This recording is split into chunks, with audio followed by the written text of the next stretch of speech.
திராட்சப்பழத்தோட்ட ஊழியங்கள், கர்த்தரருளின ஊழியங்கள்.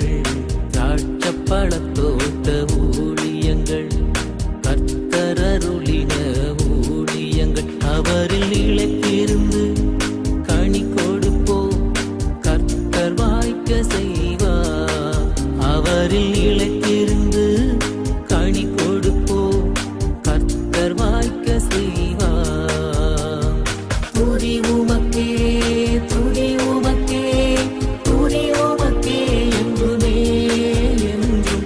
துதி உமக்கே, துதி உமக்கே, துதி உமக்கே என்றுமே என்றும். துதி உமக்கே என்றுமே என்றும். துதி உமக்கே என்றுமே. சிறியவனை பொழுதிலிருந்தும் எளியவனை குப்பையிலிருந்தும் எடுத்து உயர்த்தி ராஜாக்களோடும் பிரபுக்களோடும் வந்திருக்க செய்கிற அருமை ஆண்டவர் இயேசு கிறிஸ்துவின் இனிதான நாமத்தினாலே இந்த சத்தத்தை கேட்கின்ற அனைத்து தேவனுடைய பிள்ளைகளுக்கும் இந்த புதிய மாதத்தின் வாழ்த்துதல்களை நான் சொல்லிக் கொள்கிறேன். உயிர்த்தெழுந்த ஆண்டவர் உங்களை கோடா கோடியாய் பெருக பண்ணுவாராக, பிள்ளைகளை கோடா கோடியாய் பெருக பண்ணுவாராக என்று வாழ்த்துகின்றேன், ஆசீர்வதிக்கின்றேன். சென்ற வாரமெல்லாம் நாம் கர்த்தருடைய வார்த்தைகளை தியானித்தோம். இயேசு சிலுவையிலே சொன்ன அந்த 7 வார்த்தைகளும் மனுக்குலத்திற்கே புது வாழ்வு கொடுப்பவைகளாக, மனுக்குலத்திற்கே ஆசீர்வாதமானவைகளாக இருக்கின்றன என்பதில் எந்த சந்தேகமும் இல்லை. அதை போலவே இயேசு உயிர்த்தெழுந்தார் என்கிற செய்தியை உங்களுக்கு கொடுக்க வேண்டும் என்கிற வாஞ்சியும் கூட எனக்கு அதிகமாக இருக்கிறது. இயேசு சிலுவையிலே அடிக்கப்பட்டார், தொங்கினார், 7 வார்த்தைகளை பேசினார், அவமானப்படுத்தப்பட்டார், தன் ஜீவனை கொடுத்தார், நம்மை மீட்டு கொண்டார் என்பதோடு கூட சத்தியம் முடிவடையவில்லை. அதன் பிறகு இயேசு 3ஆம் நாள் உயிரோடு கூட எழுந்தார். அதுதான் ரொம்ப முக்கியமானது என்பதை நான் நினைவூட்ட விரும்புகின்றேன். முதல் பகுதி தான் முடிந்திருக்கிறது, 2வது பகுதி இருக்கிறது, அதுதான் முக்கியமான பகுதி. ஏனென்றால் பிசாசானவன் அதை மறைப்பதற்கு அவன் முயற்சி செய்பவனாக அவன் இருப்பான். இயேசு மரணத்தை ஜெயித்து உயிரோடு கூட எழுந்தார் என்பதுதான் 2வது பகுதியின் செய்தி. அதை இந்த நாளிலே புதிய மாதத்தின் வாக்குத்தத்தமாக நாம் காண இருக்கின்றோம். பிரியத்துக்குரியவர்களே, கர்த்தருடைய பிரதான கிருபையினாலே நாம் புதிய மாதத்திற்குள்ளாக, ஏப்ரல் மாதத்திற்குள்ளாக பிரவேசிக்க நம்முடைய ஆண்டவர் இயேசு நமக்கு உதவி செய்திருக்கின்றார். அப்பாவுக்கு எல்லா துதியும் கனமும் மகிமையும் உண்டாவதாக. நாம் புதிய மாதத்துக்குள்ளே பிரவேசித்திருப்பது என்பது எவ்வளவு பெரிதான ஒரு கிருபை, எவ்வளவு பெரிதான ஒரு இரக்கம். ஆண்டவர் நம் மீது எவ்வளவு நேசமாக இருப்பார் என்றால் நமக்கு ஆயுசு காலங்களை அதிகரித்திருப்பார் என்பதை நான் சிந்தித்து பார்க்க வேண்டும். அவருக்கு நன்றியோடு கூட நாம் சோஸ்திர பலிகளோடு கூட, சமாதான பலிகளோடு கூட நாம் இந்த புதிய மாதத்திற்குள்ளே பிரவேசித்திருக்கிறோம். கர்த்தர் உங்களை ஆசீர்வதிப்பாராக. இந்த சனிக்கிழமை முதல் சனிக்கிழமையாக இருக்கின்றபடியினாலே கர்த்தருக்கு சித்தமானால், பிரியத்துக்குரியவர்களே, காலை 10 மணி முதல் 12 மணி வரைக்கும் கன்னியாகுமரி மாவட்டத்தில் வடசேரி பஸ் ஸ்டாண்டு, நாகர்கோவில் பின்பாக இருக்கிற WCC காலேஜுக்கு மேற்கு பகுதியில் இருக்கிற அந்த OMC ஹால், விஜயதா மண்டபத்துக்கு அடுத்தாப்புல மேற்கு பகுதியில் இருக்கிறது. அங்கே நாகர்கோவிலை சார்ந்த தேவனுடைய பிள்ளைகள் திரளாக கடந்து வரும்படிக்கும் நாங்கள் அழைக்கின்றோம். 10 மணிக்கு கூட்டங்கள் நடைபெறும், ஆரம்பிக்கும், 1 மணிக்கு நிறைவுறும். அதன் பிறகு உங்கள் யாவருக்கும் தனித்தனியாக ஜெபிக்கப்படும். எல்லோருக்கும் மிக சிறப்பான சுவையான விருந்து அளிக்கப்படும் என்பதையும் கூட மிக மகிழ்ச்சியோடு கூட நான் அறிவித்துக் கொள்ள விரும்புகிறேன். பிரியத்துக்குரியவர்களை, ஒவ்வொரு நாளும் எதற்கு நீங்கள் மறந்தாலும் நமது அடைக்கலான் குருவி ஆவிக்குரிய முதியோர் இல்லத்திற்காக நீங்கள் ஜெபிக்க மறவாதிருங்கள். ஏனென்றால் இங்கே ஏராளமான முதியவர்கள் இருக்கின்றார்கள், குடும்பங்களினாலே கைவிடப்பட்ட நிலைமையில் இருப்பவர்கள், வேறு யாருமே இல்லாதவர்கள் அங்கே இருக்கிறார்கள். அவர்களுக்காக தினந்தோறும் ஜெபியுங்கள். இன்னும் ஏராளமான இடம் இருக்கிறது, பந்தி ஆயத்தமாக இருக்கிறது, மக்கள் தான் வரவில்லை. எனவே கர்த்தர் ஜனங்களுக்கு தெரியப்படுத்தி இப்படிப்பட்ட ஒரு ஆவிக்குரிய இல்லம் இருக்கிறது என்பதை நினைவூட்டி, யார் மூலமாவது அவர்களுக்கு தெரியப்படுத்தி அவர்களை அழைத்து கொண்டு வரும்படியாக நீங்கள் அதற்காக ஜெபிக்க வேண்டும் என்று சொல்லியும் கூட உங்களை அன்போடு கூட நான் அழைக்கின்றேன். பிரியத்துக்குரியல், அங்கே தங்கி இருந்து பணிபுரிவதற்கும் நல்ல உள்ளம் கொண்டவர்களும் தேவை. அதற்காக நீங்கள் ஜெபியுங்கள். நாம் அந்த தேவனுடைய மாளிகைக்காக நாம் பல அறிவிப்புகளை கொடுத்து வருகிறோம். CCTV கேமராக்கள் அமைக்க வேண்டும், வீல் சேர்கள் அமைக்க வேண்டும் என்று நான் அறிவிப்பு கொடுத்திருந்தேன். அதற்காக நல்ல உள்ளம் கொண்டவர்கள் உதவி செய்திருக்கிறார்கள். கர்த்தர் அவர்களை ஆசீர்வதிப்பாராக. அந்த பணிகள் நடைபெறப் போகிறது. அது மாத்திரமல்ல, காம்பவுண்ட் வால் அமைக்க வேண்டும் அடைக்கலான் குருவி இல்லத்திற்கு. தேவனுடைய மாளிகைக்கு தளம் அமைக்க வேண்டும். உள்ளே ஃபேவர் பிளாக் ரோடு போட வேண்டும். இந்த நல்ல காரியங்களுக்கு ஏராளமான அளவு பணம் தேவை. கர்த்தர் இந்த தேவைகளை சந்திக்கும்படியாக அதற்கான நல்ல கரங்களை ஆண்டவர் எழுப்பி தரும்படியாக நீங்கள் நாள்தோறும் ஜெபிக்க வேண்டும் என்று உங்களை அன்போடு அழைக்கின்றேன். உங்கள் குடும்பத்தில் யாருக்காவது பிறந்த நாள் நினைவு நாள் வரும் என்றால் நீங்கள் இங்கே தங்கியிருப்பவர்களுக்கு இலவசமாக உணவளிக்கலாம், வஸ்திரங்களை வாங்கி கொடுக்கலாம், பொருட்களை வாங்கி கொடுக்கலாம் என்கிற நல்ல செய்தியை கூட உங்களுக்கு நான் அறிவிக்கும்படியாக விரும்புகிறேன். உயிர்த்தெழுந்த செய்திக்கு ஆதாரமாக புதிய மாதத்தின் வாக்குத்தத்தமாக மத்தேயு 28வது அதிகாரத்துக்கு நேராக பைபிளை திருப்பிக் கொள்ளுங்கள். 6ஆம் வசனத்தை பாருங்கள். அவர் இங்கே இல்லை, அதாவது இயேசு இங்கே இல்லை, தான் சொன்னபடியே உயிர்த்தெழுந்தார். கர்த்தரை வைத்த இடத்துல வந்து பாருங்கள். இந்த இடத்துல நாம் வாசிக்கிறோம், அவர் சொன்னபடியே உயிர்த்தெழுந்தார். இயேசு மரணத்தை ஜெயித்து தான் சொன்னபடியே உயிர்த்தெழுந்தார் என்பதுதான் இந்த நாளிலே கர்த்தர் நமக்கு இந்த புதிய மாதத்திற்காக கொடுக்கின்ற வாக்குத்தத்தம். அதாவது அவர் சொன்னபடியே உயிர்த்தெழுந்தார். உங்களுடைய வாழ்விலும் என்னுடைய வாழ்விலும் சொன்னபடியே எல்லா அற்புதங்களையும் அதிசயங்களையும் அவர் செய்வார். ஒன்று சொல்லிட்டோம் அப்படின்னா ஆண்டவர் அதை செய்யாமல் விடவே மாட்டார். பொய் சொல்ல தேவன் மனிதன் அல்ல, மனமாற மனுபுத்திரனும் அல்ல. அவர் சொல்லியும் செய்யாதிருப்பாரோ, வசனித்தும் நிறைவேற்றாதிருப்பாரோ. இது எனக்கு ஆவிக்குரிய வாழ்க்கையிலே ஆரம்ப காலத்திலே நான் விரைவாக ஓடுவதற்கு எனக்கு தேவையான குதிரையாக இந்த வார்த்தை இருந்தது. ஒரு எரிபொருளாக எனக்கு இருந்தது. என்னை உந்தி செல்லுகிற சக்தியாக இருந்தது. தேவன் சொல்லியும் செய்யாதிருப்பாரோ. நம்முடைய ஆண்டவர் சொன்னால் கண்டிப்பாக செய்வார். அவர் மனம் மாறவே மாட்டார். ஏனென்றால் இந்த உலகத்திலே நான் காண்கின்ற ஜனங்கள் இல்லை, பெரும்பாலானோர் சொல்லியும் அவங்க செய்யறதில்லை. சொன்ன பிறகு செய்யணும்னு நினைச்ச பிறகு வேறு பல காரணங்களால் இல்லைன்னா யாரும் சொன்னதுனால அவங்க மனதை அவங்க மாற்றிக்கொள்கிறாங்க. நீங்கள் ஜனங்க சொன்னீங்க அப்படின்னு சொன்னால் நான் சொன்னேன், இப்போ நான் செய்ய மாட்டேன், எனக்கு மனசு இல்லை. மனிதர்கள் நாளுக்கு ஒரு காரியத்தை சொல்லுகிறார்கள், செய்கிறார்கள், மனம் மாறிக்கொண்டே இருக்கிறார்கள். ஆனால் தேவன் மனம் மாற அவர் மனுபுத்திரன் அல்ல, மனிதர்களைப் போல அல்ல, சொல்லியும் செய்வார். இந்த மாதத்திலும் கர்த்தர் உங்களுக்கு எதையெல்லாம் வாக்கு கொடுத்தாரோ அதை செய்வார். 2024 நான் உன்னுடைய பிஸ்னஸை ஆசீர்வதிப்பேன், உன் பிள்ளைகளை ஆசீர்வதிப்பேன், உன் திருமண வாழ்க்கையை ஆசீர்வதிப்பேன், உன்னுடைய ஊழியத்தின் பாதையில் உன்னோடு கூட இருப்பேன், உன்னை உயர்த்துவேன் என்று எதையெல்லாம் குறித்து நம்முடைய ஆண்டவர் உங்களுக்கு வாக்குத்தத்தங்களை அருளி செய்திருந்தாரோ அதை இந்த மாதத்திலே தவறாதபடிக்கு நம்முடைய ஆண்டவர் செய்வார். சொன்னதை செய்கிறது தான் நம்முடைய ஆண்டவருடைய வேலை. யோசேப்புக்கு சொன்னதை ஆண்டவர் செய்தார். தாவீதிற்கு கொடுக்கப்பட்ட ஏராளமான வாக்குத்தத்தங்களை ஆண்டவர் நிறைவேற்றினார். ஒன்று கூட நிறைவேறாதபடிக்கு தரையிலே விழவில்லை என்று வார்த்தை சொல்லுகிறது. எனவே நாமும் கூட நம்முடைய வாழ்க்கையில இந்த மாதத்தில் கர்த்தர் எனக்கு சொன்னீங்க, நீங்கள் செய்வீங்க என்று நீங்கள் விசுவாசத்தோடு காத்திருக்கிற பொழுது அவர் நிச்சயமாக செய்வார் என்பதில் சந்தேகமில்லை. இது ஒரு உயிர்த்தெழுந்த ஆண்டவருடைய பண்டிகை பற்றிய செய்தி. அதோடு கூட இந்த புதிய மாதத்திற்கான வாக்குத்தத்த செய்தியாக இருக்கிறது. நான் ஒரு சில வசனங்களை வாசித்து உங்களுக்கு நான் அறிவிக்கும்படியாக விரும்புகிறேன். நீங்களும் கூட என்னோடு கூட கவனிக்கும்படியாக கேட்டுக்கொள்கிறேன். மத்தேயு 28:1.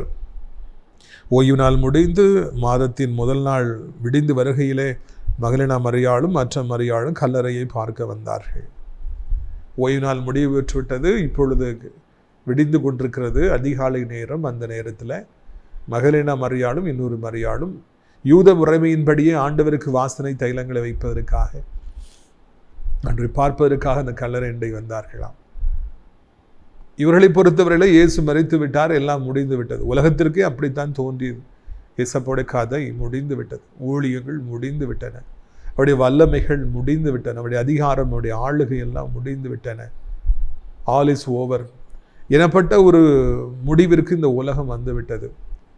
எல்லாரும் அப்படித்தான் நினைத்தார்கள். எல்லாரும் ஆண்டவரை விட்டுவிட்டு சென்று விட்டார்கள், சரீரத்தை விட்டுவிட்டு சென்று விட்டார்கள். ஆனால் இந்த மகலினா மரியாளும் இன்னொரு மரியாளும் ஆண்டவர் மரித்து விட்டார் என்ற முடிவுக்கு வந்த பிறகும் கூட ஆண்டவரை நேசித்து ஆண்டவரை பார்க்கும்படியாக வாசனை திரவங்களை கொண்டு வரும்படியாக அங்கு வந்தார்களா. எதையும் எதிர்பாராத ஒரு அன்பு, தன்னலமற்ற ஒரு அன்பு இந்த மகலினா மரியாளிடத்தில் இருந்தது என்று சொல்லி நாம் காண்கின்றோம். அதை புகழ்வதற்கு வார்த்தைகளே இல்லை என்று நினைக்கின்றோம். சீசர்கள் கூட வரவில்லை. 3 வருடங்கள் கூட இருந்த சீசர்கள் வரவில்லை. அவருடைய உடன் பிறந்தவர்கள் வரவில்லை. யாரும் வரவில்லை. ஆனால் சம்பந்தமே இல்லாத மகளினா மரியாளும் இன்னொரு மரியாளும் கிளையோப்பா மரியாளும் இயேசுவை அதிகமாக நேசித்தபடியினாலே, அவரை பார்க்க போகின்றபடியினாலே ஒரு பிரயோஜனமும் இல்லை என்று அறிந்த பிறகும் கூட அவர்கள் அங்கே வந்தார்கள். ஈஸ்டர் பண்டிகை கொண்டாடுகிற நாளிலே நான் வீட்டோடு இருக்க வேண்டும், அந்த சந்தோஷத்தை பரிமாற வேண்டும் என்று நான் நினைத்திருந்தேன். ஆனால் அதுக்கு முதல் நாள் எனக்கு ஒரு செய்தி வந்தது. சென்னையிலிருந்து ஊழியத்தை சார்ந்த ஒரு அன்பு சகோதரி, ஊழியத்தை உண்மையாய் உத்தமமாய் தாங்குகிறவர், அவருடைய தாயார் மறைத்து விட்டார்கள். உடனே இந்த செய்தி எனக்கு தெரிவித்து, நீங்கள் வரீங்க தானே பிரதர் அப்படின்னாங்க. அவங்களே முடிவு பண்ணிட்டாங்க, நீங்கள் வரீங்க தானே பிரதர். பிறகு என்ன நான் சொல்ல முடியும்? உடனடியாக கிளம்பி அந்த ஈஸ்டர் பண்டிகை அன்று அந்த துக்க வீட்டிலே அந்த சிஸ்டரோடு கூட துக்கத்தில் பங்கெடுக்கும்படியாக நான் நாள் முழுவதும் அங்கேயே இருந்தேன். ஒரு குட்டி சேர், கையில் வைக்கிற ஆர்ம்ஸ் கூட கிடையாது. அதில் நான் 5 மணி நேரமாக அசையாமல் நான் உட்கார்ந்தே இருந்தேன். ஏனென்றால் அவருடைய துக்கத்தில் பங்கெடுக்க வேண்டும். அவருடைய வயதான தாயாருடைய சரீரத்தின் பக்கத்திலே நான் அமர்ந்திருந்தேன். அதுதான் எனக்கு ஈஸ்டராக இருந்தது. அவர்களை பார்க்க போகிறபடினாலே ஒன்றும் கிடைக்கப் போவதில்லை. ஆனால் அந்த அன்பு, தன்னலமற்ற அந்த அன்பு என்னை தாங்கினபடியினாலே, என்னை முந்தி தள்ளினபடினாலே, அவருடைய துக்கத்தில் நீ பங்கெடுன்னு சொல்லி எனக்குள்ளே உணர்த்தப்பட்டபடினாலே அங்கேயே போய் நான் அமர்ந்திருந்தேன். அதுதான் எனக்கு ஈஸ்டர் பண்டிகை. நம்முடைய வாழ்விலே ஒன்றும் கிடைக்காது என்று தெரிந்த பின்பும் கூட நாம் நேசிப்போம் என்றால், பிரயோஜனமற்றவர்களை நேசிப்போம் என்றால், அதுதான் உண்மையான ஈஸ்டர். இன்றைக்கு ஏதாவது கிடைக்காதா என்று எதிர்பார்த்து ஏங்கி திரிகிற ஒரு உலகம், ஏதாவது கிடைச்சாதான் பின்னால் வருவாங்க, இல்லைன்னா வரவே மாட்டாங்க. இதனால எனக்கு என்ன லாபம் என்று சிந்தித்து பார்த்தே வாழ்கிற ஒரு உலகம், பொல்லாத ஒரு உலகம். ஆனால் மகிழனா மரியாள் எதையும் எதிர்பார்க்காதபடிக்கு அங்கே வந்தார்கள். உடைய வாழ்விலும் கூட இயேசுவை நாம் ஒன்றும் எதிர்பார்க்காதபடிக்கு நான் நேசிப்போம். நம்மோடு கூட இருப்பவர்களை ஒன்று எதிர்பார்க்காதபடிக்கு நான் நேசிப்போம். எல்லா நேரத்திலும் நம்முடைய அன்பு தன்னலமற்றது என்று சொல்லி நம்மை குறித்து எல்லாரும் சாட்சி கொடுக்க வேண்டும். இயேசு எதையும் எதிர்பார்க்காதபடி நம்மை நேசித்தார். நாமும் எதையும் எதிர்பார்க்காதபடி நேசிப்பதற்காக அழைக்கப்படுகிறோம். 2வதாக பாருங்கள், 2வது வசனம். அப்பொழுது பூமி மிகவும் அதிரும்படி கர்த்தர் தூதன் வானத்திலிருந்து வந்து வாசல் இருந்த கல்லை புரட்டி தள்ளி அதன் மேலே உட்கார்ந்தார். 3வது வசனம். அவனுடைய ரூபம் மின்னல் போலவும் அவனுடைய வஸ்திரம் உறைந்த மழையை போலவும் வெண்மையாகவும் இருந்தது. காவலாளர் அவனுக்கு பயந்தபடினால் திடுக்கிட்டு செத்தவர்கள் போலானார். இப்போ ஒரு காரியம் நடக்குது. அங்கே பாருங்கள், கர்த்தர் தூதன் இறங்கி வராரு. அவர் இறங்கும்போது பூமி அதிர்ச்சி மாதிரி சத்தம் கேட்குது. பயங்கரமான சவுண்டு கேட்குது. எல்லாரும் நடுங்கிறாங்க. ஏனென்றால் இயேசு மறுபடியும் உயிரோடு எழுந்து விடக்கூடாது, இயேசப்பட சரீரத்தை யாராவது எடுத்து சென்று விடக்கூடாது என்று அவர் ஏற்கனவே சொன்னார். 3ஆம் நாள் உயிரோடு எழும்ப என்று அதை எப்படியாவது தடுத்து விட வேண்டும் என்றபடி எதிரிகள், பரிசேயர்கள், சதுசேயர்கள், வேதபாரர்கள் போராடினார்கள். அது அதிகாரிகளிடத்துல அத்தாரிட்டிட்டு அவங்க பெர்மிஷன் வாங்கி சீல் பண்ணி சோல்ஜர்ஸை காவலா வச்சு எப்படியாவது இயேசு மறுபடியும் எழும்புவதை தடுத்து விட வேண்டும் என்று போராடினார். செத்த பிறகும் கூட அவருக்கு ஒரு சான்ஸ் கொடுத்துடக்கூடாது, எந்திரிச்சிடக்கூடாது இல்லையா அப்படின்னு சொல்லி போராடினாங்களாம். இந்த உலகம் எவ்வளவு கொடுமையானதாக இருக்கிறது என்பதை இந்த இடத்திலே நான் காண முடிகிறது. அவர் எழுந்திரவே கூடாது, அவர் மறுபடியும் எந்திரவே கூடாதுன்னு சொல்லி நம்ம போராடணும். முழு பலத்தை, முழு அதிகாரத்தை பயன்படுத்தி, பணபலத்தை பயன்படுத்தி அவர்கள் போராடினார்கள். அப்பொழுதுதான் அதை உடைக்கும்படியாக தேவதூதன் இறங்கினார். ஒரு நிமிடத்திலே அதை உடைத்து போட்டார், அந்த கல்லை புரட்டி போட்டார். பூமி அதிர்ச்சி ஏற்படுவது போல மிக பயங்கரமான சத்தம் ஏற்பட்டது. காவல் காத்து கொண்டிருந்த அந்த போர் வீரர்கள் அதிர்ச்சியில் செத்தவர்கள் போல கீழே விழுந்தார்கள். சாகவில்லை, மயங்கி கீழே விழுந்தார்கள். மனிதர்களால் உண்டாக்கப்பட்ட தடையை ஒரு வினாடியிலே தேவதூதன் இறங்கி வந்து உடைத்து போட்டு தள்ளி, நிறைய வெயிட்டான அந்த கல், பெரிய பாறாங்கல், 100 பேர் சேர்ந்தான் தள்ள முடியும். அதை ஒரு செகண்ட்ல தள்ளி போட்டு அது மேலே ஏறி உட்கார்ந்துக்கிட்டார்.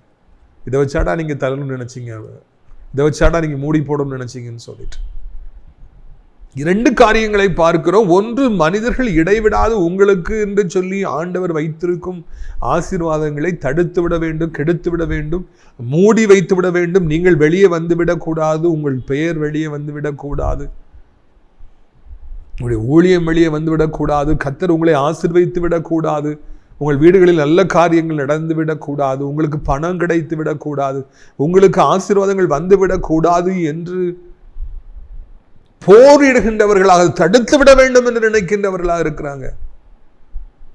வாழ்க்கையில் கடந்து வந்த பாதையெல்லாம் யோசித்து பார்த்தா பயங்கரமாக இருக்கிறது. ஊழியத்தின் ஆரம்ப காலத்திலே நான் புதன்கிழமை வெள்ளிக்கிழமைகளிலே எனது வீட்டில் வைத்து கூட்டங்களை நடத்துவது வழக்கம்.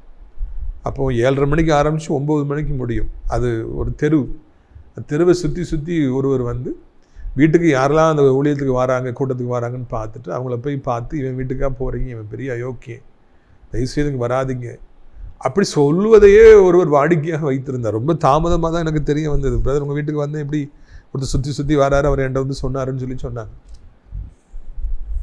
மனிதர்களை பார்த்தீர்களா? நம்ம வீட்டுக்கு புதன்கிழமை வெள்ளிக்கிழமை கூட்டத்துக்கு ஒரு 15 பேர் வருவாங்க, ஒரு 20 பேர் வருவாங்க. அவங்கள கூட வர விட்டுறக்கூடாது, எப்படியாவது தடுத்துடணும், இவன் ஊழியமே நடக்கக்கூடாது என்று சொல்லி அதை ஒரு வேலையாக வைத்து 7:30 மணிலேருந்து 9 மணி வரைக்கும் ஒருவர் சுற்றி வந்து யாரெல்லாம் வராங்களோ பார்த்து மெனக்கட்டுன்னு போய் நீங்கள் வராதிங்கன்னு சொல்லுவதை வழக்கமாக வைத்திருந்தார். இந்த உலகத்தின் மக்கள் அப்படித்தான் இருப்பார். நீங்கள் வளர்ந்துடக்கூடாது, உங்கள் பிஸ்னஸ் வளர்ந்துடக்கூடாது, உங்கள் கடை வளர்ந்துடக்கூடாது, கர்த்தர் உங்களுக்கு கொடுக்குற தாளந்துகள் எல்லாருக்கும் தெரிஞ்சிடக்கூடாது, நீங்கள் புகழ் பெற்றக்கூடாது, ஆண்டவர் உங்களை ஆசீர்வதித்து விடக்கூடாது என்று போராடுவார்கள். பெரிய பெரிய தடைகளை உண்டாக்கி பார்ப்பார்கள். ஆனால் கிறிஸ்துவுடைய வேலை வருகிற பொழுது அந்த தடைகள் எல்லாம் உடைக்கப்படும், அந்த கல்லுகள் எல்லாம் புரட்டி போடப்படும். மனிதர்களுடைய தடைகள் எல்லாம் ஆண்டவருடைய வல்லமைக்கு முன்பு ஒன்றுமில்லாதவைகள் என்பதை நாம் புரிந்து கொள்ள வேண்டும் என்பதற்காகவே இந்த சம்பவம் பைபிளில் கொடுக்கப்பட்டிருக்கிறது.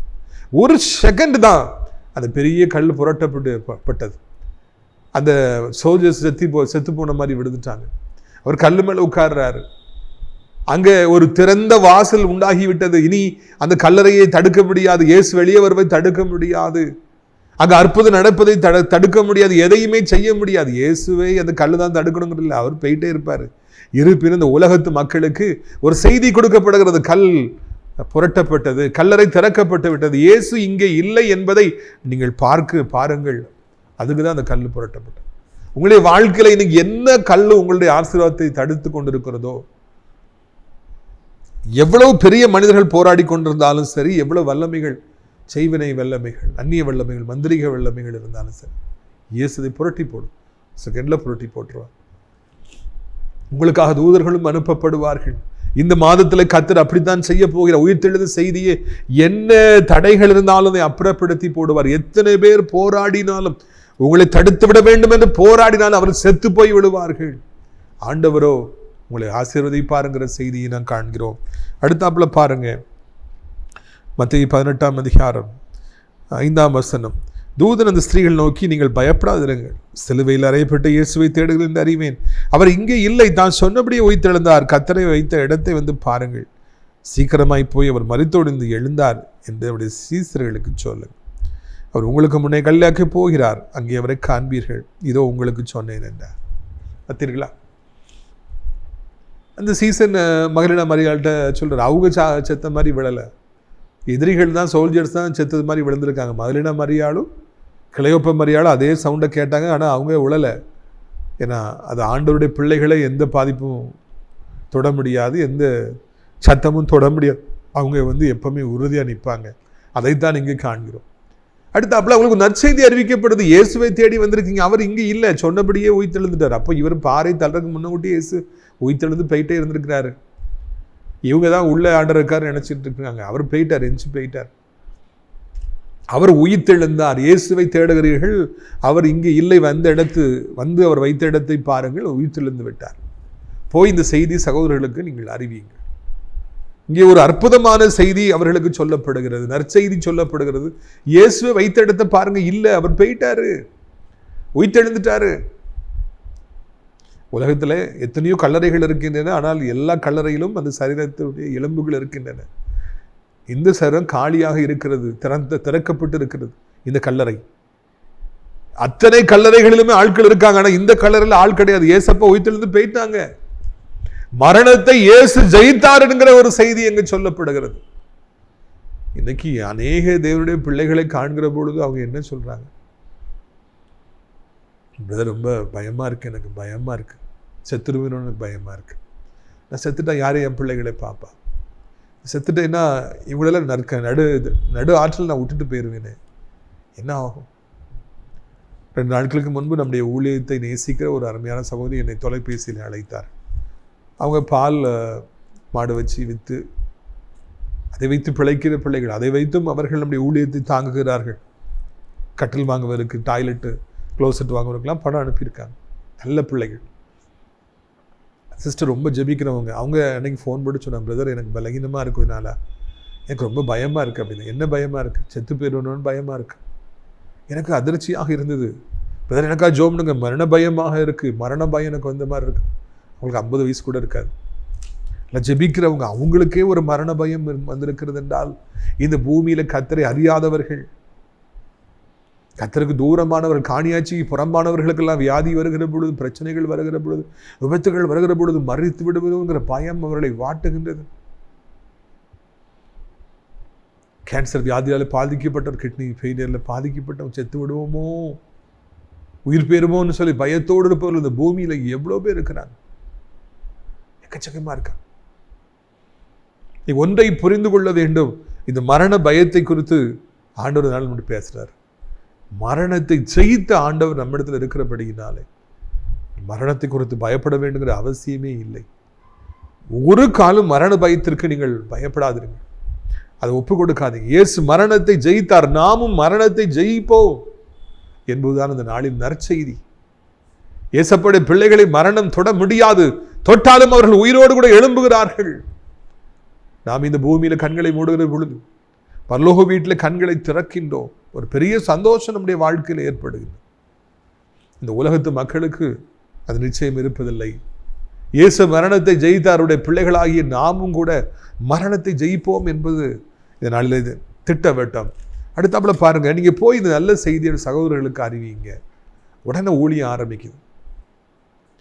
அந்த அந்த அந்த தூதன் ஏசப்பாவுடைய கல்லறையை மூடியிருந்த கல்லை புரட்டி போடுவதற்காக மாத்திரம் வரவில்லை, அவர்களுக்கு நற்செய்தி சொல்வதற்காக மாத்திரம் வரவில்லை. இயேசு உயிர்த்தெழுந்தார்.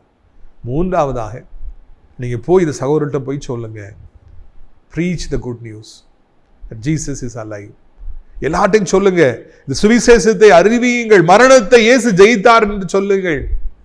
இந்த சந்தோஷத்தை எல்லாட்டும் நீங்க தெரிவிங்க. நீங்க இந்த உயிர்த்தெழுந்த நாளில், ஈஸ்டர் நாளில், புதிய மாசத்துல எத்தனை பேர்ட்ட இயேசு உயிர்த்தெழுந்தார், மரணத்தை ஜெயித்தார் என்கிற நற்செய்தியை நீங்கள் அறிவித்திருக்கிறீர்கள். இன்றைக்கு பிரியாணி சாப்பிட்ருக்கலாம், இன்றைக்கு நீங்கள் சர்ச்சுக்கு போயிட்டு வந்திருக்கலாம், நல்ல ட்ரெஸ் எடுத்திருக்கலாம், எல்லாரையும் போய் பார்த்துருக்கலாம், ரொம்ப சந்தோஷம். ஆனால் உண்மையான ஈஸ்டர் என்ன? இயேசு மரணத்தை ஜெயித்தார், உயிர்த்தெழுந்தார் சொல்றதாங்க. எத்தனை பேர்ட்ட நீங்கள் சொன்னீங்க இயேசு மரணத்தை ஜெயித்தார்? நம்முடைய வாழ்க்கையில் மரணத்தை குறித்து பயப்பட வேண்டுங்கிற அவசியம் இல்லை. ஆண்டவர் உயிர்த்தெழ செய்வார். அது மாத்திரமல்ல, இன்று மரித்து கிடக்கிற உங்க பிசினஸ், மரிச்சு கிடக்கிற உங்களுடைய சரீரத்துடைய அவயங்கள், பிள்ளைகளுடைய வாழ்க்கை, எதிர்காலம் எல்லாவற்றையும் உயிரோடு கூட எழுப்புவார். இயேசு சர்வ அதிகாரம் படைத்தவர் என்பதை இதன் மூலமாக புரிந்து கொள்கிறோம். உங்களுடைய ஆசீர்வாதங்களுக்காக நான் ஜெபிக்கும்படியே விரும்புகிறேன். கண்களை மூடுவீர்களா? அப்பா, உயிர்த்தெழுந்த நாளின் செய்தியை ஆண்டவர் நாங்கள் கேட்க எங்களுக்கு உதவி செய்திருக்கிறீங்க, அதற்காக நன்றி. அவர் இங்கே இல்லை, உயிர்த்தெழுந்தார், சொன்னபடியே அவர் செய்தார். எங்களுடைய வாழ்க்கையில் சொன்னபடியே நீர் செய்வீர் செய்வீர் செய்வீர் செய்வீர் அப்பா. எத்தனை 1000 பேர் ஒன்று கூடி தடுத்தாலும் ஆதவன் உதிப்பதை தடுக்க முடியாது. ஏசப்பா, நீங்க ஆதவனாக இருக்கிறீங்க. உம்முடைய வல்லமை யாராலும் தடுக்க முடியாது. உம்முடைய பிள்ளைகளுடைய வாழ்க்கையில் செய்ய நினைக்கிற காரியங்கள் தடைபடாது என்று அறிந்திருக்கிறோம். கர்த்தாவே, உம்முடைய பிள்ளைகளை தொடும். கர்த்தாவே, உம்முடைய பிள்ளைகளை ஆசீர்வதி. உம்முடைய பிள்ளைகளுக்கு நன்மைகளை செய்யும். உம்முடைய பிள்ளைகளுக்கு ஆசீர்வாதங்களை நீ தர வேண்டும் என்று சொல்லி கெஞ்சுகிறோம் அப்பா. இயேசுவின் ரத்தம் ஜெயம், இயேசுவின் ரத்தம் ஜெயம். ஓ ராபா காபாலா ரபானா காபாலா ரபூனியா கோத்துனியா கரபாலா. தேவனுடைய வல்லமை இறங்கட்டும், கர்த்தருடைய வல்லமை இறங்கட்டும், கர்த்தருடைய வல்லமை இறங்கட்டும், கர்த்தருடைய வல்லமை இறங்கட்டும், கர்த்தருடைய வல்லமை இறங்கட்டும் ஐயா. மரணத்தையே ஜெயித்த தெய்வத்தை நாங்கள் ஆராதிக்கிறோம். நாங்கள் ஏன் பயப்பட வேண்டும்? சகோதரி, பயப்படாதீங்க. பிரதர், பயப்படாதீங்க. உங்களை காப்பாற்றுவதற்கு ஆண்டவர் வல்லமை படைத்தவராக இருக்கிறார். குடும்பத்தை காப்பாற்றுவதற்கு, பிள்ளைகளை காப்பாற்றுவதற்கு, சூழ்நிலைகளை மாற்றி போடுவதற்கு, புரட்டி போடுவதற்கு வல்லமை படைத்த ஆண்டவர் இயேசு இருக்கிறார். எனவே எதற்கும் கலங்க வேண்டுங்கிற அவசியம் இல்லை. இப்பொழுதே மரண கண்ணிகள் தெரித்து போகட்டும். இப்பொழுதே பிசாசின் கண்ணிகள் தெரித்து போகட்டும். இப்பொழுதே ஒரு அதிசயத்தை செய்யும், ஒரு அற்புதத்தை செய்யும். இப்பொழுதே சூழ்நிலைகளை மாற்றும். இயேசுவின் நாமத்தினாலே செயல்படாத அவயங்கள் செயல்படட்டும். படுத்த படுக்கையாக இருப்பவர் செத்துப்போன அவயங்கள் உயிரோடு கூட எழும்பட்டும். இயேசுவின் நாமத்தினாலே புண்கள் மறைந்து போகட்டும், கட்டிகள் மறைந்து போகட்டும், வியாதிகள் மறைந்து போகட்டும், வேதனைகள் மறைந்து போகட்டும், நடக்க முடியாதவர்கள் நடக்கட்டும். வேலைக்கு போக முடியாதவங்க, படிக்க போக முடியாதவங்க, சம்பாதிக்க போக முடியாதவங்க, குடும்பத்துக்கு செய்ய வேண்டிய கடமைகளை செய்ய முடியாதவங்களுக்கு எல்லா வேலைகளையும் செய்ய தேவன் பலனை தாரும். உயிர்த்தெழுந்தனுடைய வல்லமை ஒவ்வொருக்குள்ளும் கடந்து போகட்டும். உயிர்த்தெழுந்த அந்த பண்டிகை, அந்த சந்தோஷம் ஒவ்வொருக்குள்ளே வரட்டும். இந்த புதிய மாதமுடைய பிள்ளைகளுக்கு ஆசீர்வாதமா இருக்கட்டும். அவருடைய வாழ்க்கையில் மரித்து கிடக்கிற ஒவ்வொரு காரியங்களும் உயிரோடு கூட எழும்பட்டும்.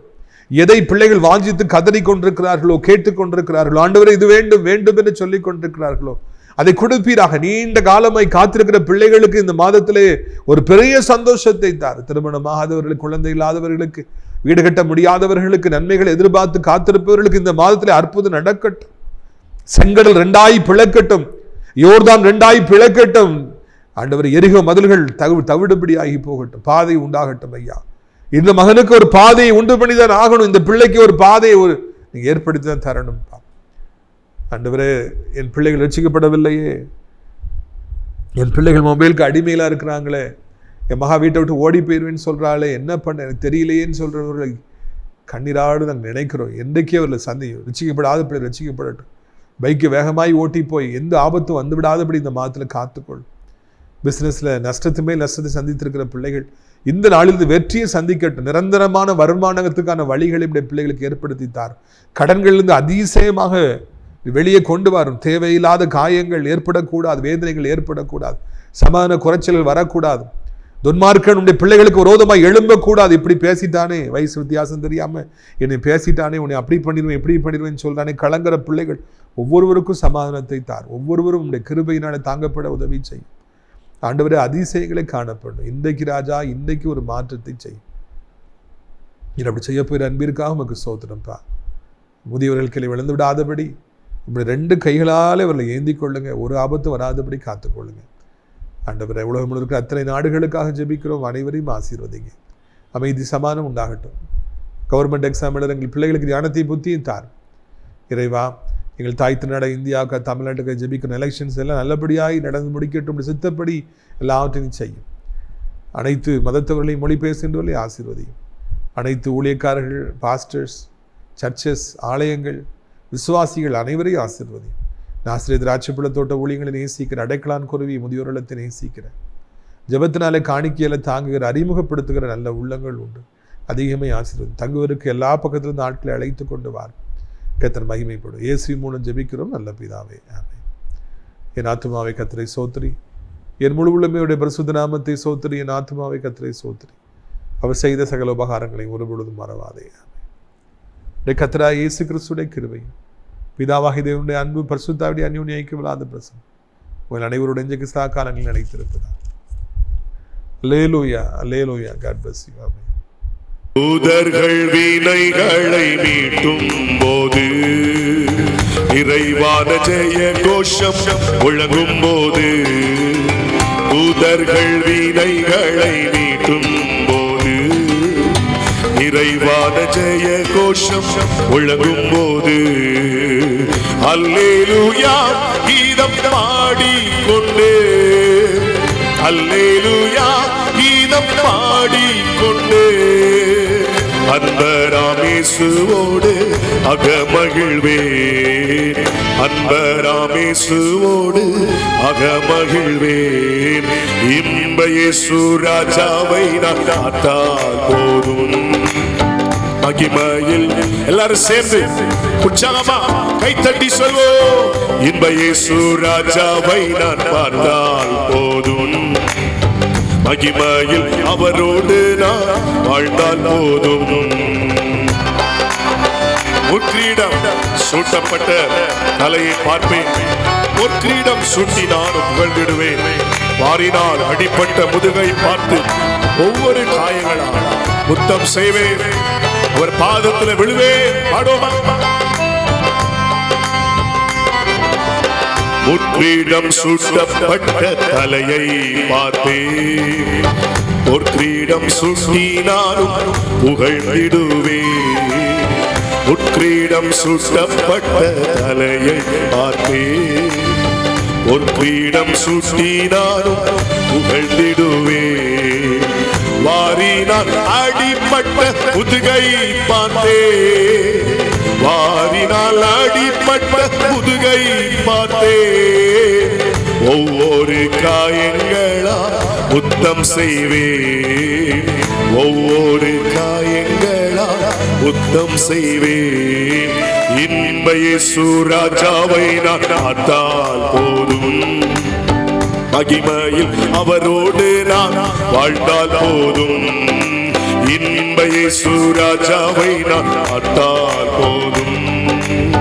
மகிமையில் அவரோடு நான் வாழ்ந்தால் போதும்.